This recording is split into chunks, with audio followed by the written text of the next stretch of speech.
এতেই হবে তোকে, ক্ষমা যা। চোখে দেখতে পায় না, লোকে আমায় গুলি করবে। এই! অনুরাগ ছোঁয়া ধারাবাহিকের আজকের পর্ব। ধারাবাহিকের শুরুতে আমরা দেখতে পাই দীপা রুডিকে ক্ষমা চাইতে বলছিল, কিন্তু রুডি তার কাছে ক্ষমা চায় না এবং উপহাস করে বলতে থাকে চোখে দেখতে পায় না, সে নাকি আমাকে গুলি করবে। এ কথা বলতে দীপা গুলি চালিয়ে দেয় রুডির পায়ে। ঠিক সেই সময়ে সেখানে প্রবীর চলে আসে এবং বলে কি হয়েছে, গুলির আওয়াজ পেলাম। দীপা প্রবীরকে বলে আপনি রূপার কাছে চলে যান। অন্যদিকে অনিমেষ পুলিশকে নিয়ে চলে আসে এবং রুডিকে নিয়ে যায়। এরপর দীপা জিজ্ঞেস করে আপনি এখানে, কিন্তু উর্মি যে বলল আপনার শরীর খারাপ, ডাক্তার বাবু আপনাকে নিয়ে ডক্টরের কাছে গেছে। অনিমেষ বলে আমি তো একদম ঠিক আছি, আর আমি সোজা বাড়িতে চলে গিয়েছিলাম। এরপর বাড়িতে ফোন আসে, তখন রূপা ফোনটা রিসিভ করে জানতে পারে তার বাবা অ্যাক্সিডেন্ট হয়েছে। এই খবরটা শুনে দীপা চিৎকার করে ওঠে। এর পরের সিনে আমাদের কয়েক মাস পরের দৃশ্য দেখানো হয়। দীপা সূর্যের সাথে দেখা করতে গেছে এবং সূর্যকে বলে আমি আবারও দেখতে পাচ্ছি। অনিমেষ যাওয়ার আগে আমাকে দৃষ্টি দিয়ে গেছে, আমি এখন আপনাকে দেখতে পাচ্ছি। আমি জানি আপনি একদম ঠিক হয়ে যাবেন। আপনি হয়তো রূপার কথা ভাবছেন, তাই না? রূপা একদম ঠিক আছে, ওর দুটো বাচ্চা হবে। আর এই যে দেখছেন আরিয়ান, ওর সাথে আমাদের সোনার বিয়ে হবে। সোনা বলে বাবা সুস্থ না হওয়া পর্যন্ত আমি বিয়ে করব না। দীপা বলে হ্যাঁ তাই হবে, ডক্টর বাবুকে সুস্থ হতেই হবে। এরপরে কৃষ্ণ এসে খবর দেয় রূপাকে অপারেশন রুমে নিয়ে গেছে। এরপর সকলে মিলে সেখানে চলে যায় এবং সূর্যের সেন্স ফিরে আসে।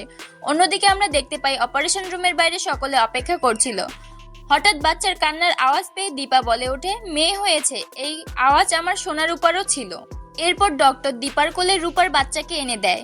কিছুক্ষণ পর আবারও একটা বাচ্চার কান্নার আওয়াজ সকলে পায়। তখন ডক্টর আবারও একটা মেয়ে বাচ্চাকে বাইরে বের করে নিয়ে আসে এবং তাকে দীপার কোলে দিতে যাবে, তখন সূর্য সে বাচ্চাটাকে কোলে নেয়।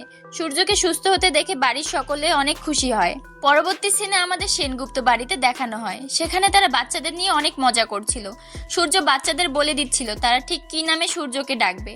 এরপর দীপা আসে এবং সূর্যকে বলে ওসব নামে একদম বাচ্চারা আপনাকে ডাকবে না, দাদু ডাক শোনা কত ভাগ্য জানেন। এরপর দীপা উর্মিকে খুঁজতে থাকে। তখন উর্মির ঘর থেকে দীপার একটা ছোটবেলার ছবি বের করে আনে এবং সবাইকে দেখায়। ছবিটা দেখে রূপা বলে এটা তো সুদীপার মতো দেখতে। তখন দীপা বলে আমি যখন থাকবো না আমার মুখটা থেকে যাবে। এরপর সকলে মিলে পুজো দেওয়ার জন্য বেরিয়ে পড়ে। গাড়িতে যেতে যেতে বাচ্চারা কান্না করছিল, তখন দীপা তাদেরকে গান শুনিয়ে চুপ করিয়ে দেয়। মন্দিরে পৌঁছে যাওয়ার পর দীপা তার পুরনো কথাগুলো মনে করতে থাকে।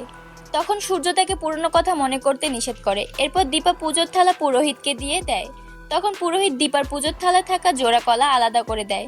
এটা দেখে দীপার পুরনো কথা মনে পড়ে। তখন পুরোহিত তাকে বলেছিল জোড়া কলা এবং জোড়া বাচ্চা কখনো আলাদা করা যায় না। এরপর দীপা পুরোহিতকে বলে আপনি ওই কলাটা আমার থালায় রেখে দিন। এরপর সকলে মিলে মন্দিরের ভিতরে চলে যায়। তখন দীপা খেয়াল করে আবারও সেই বয়স্ক মহিলাটা দীপাকে বলছে ঝড় আসতে চলেছে, ঘোর অমঙ্গল হবে, সবাই শেষ হয়ে যাবে। এরই মধ্যে দীপার মাথা ঘুরে যায়। তখন সে আশঙ্কা করে নতুন কোনো বিপদ আসছে না তো। পরবর্তী সিনে আমাদের মন্দিরের ভিতরে দৃশ্য দেখানো হয়। সেখানে দীপা পুরোহিতকে দুটি চেন দেয় এবং বলে এই দুটো মায়ের পায়ে ঠেকিয়ে বাচ্চাদের গলায় পরিয়ে দেওয়ার জন্য। এরপর পুরোহিত সিঁদুরের থালা দেয় যাতে স্বামীরা তাদের বউকে পরিয়ে দিতে পারে। এরপর প্রত্যেক স্বামীরা তাদের স্ত্রীকে সিঁদুর পরিয়ে দেয়। এরই মধ্যে আরিয়ান এবং সোনার সিঁদুরদান হয়ে যায় সে মন্দিরে। শেষ দিনে দীপা বাচ্চাদের ঠাকুরের পায়ের সামনে শুয়ে দেয় আশীর্বাদের জন্য। সেই সময় হঠাৎ প্রচন্ড ভূমিকম্প হতে থাকে এবং সেই মুহূর্তটা বাচ্চাদের উপরে পড়তে যাবে। তখনই দীপা চিৎকার করে ওঠে